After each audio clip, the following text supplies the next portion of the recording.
Nakatikim ka na ba ng white ramen? Or ito naman, black ramen? Ang ganda ng design, no? Parang yin and yang. Tara, dito naman tayo mag-eat and run at try natin to, Shiro Ramen. Ang meaning niyan ay white sa Japanese. So first, try natin yung soup. Medyo malapot siya ng konti. Sarap na mainit sa sabaw. Creamy siya, no? So parang medyo milky yung soup niya. At nakakatuwa talaga yung design nila. White na white talaga yung ramen. Ang ganda ng concept na to. Of course, dapat din nating check yung noodles. Noodles okay lang, di siya masyado matigas at malambot. Mainit pa rin.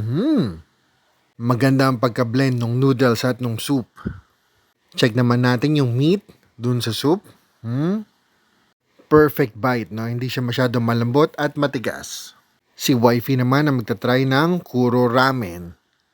Ang meaning naman ng Kuro ay black. Magka-partner in order namin, no? White sa akin at black naman sa kanya. Tatry niya yung soup. Malasa daw siya. Medyo soy sauce based and oil based yung ramen niya. Tatry naman niya ang noodles.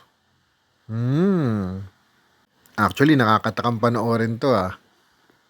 Maganda din daw ang kombinasyon ng noodles dun sa soup niya. And same meat lang naman yung ginamit sa bawat soup. First bite para sa inyo.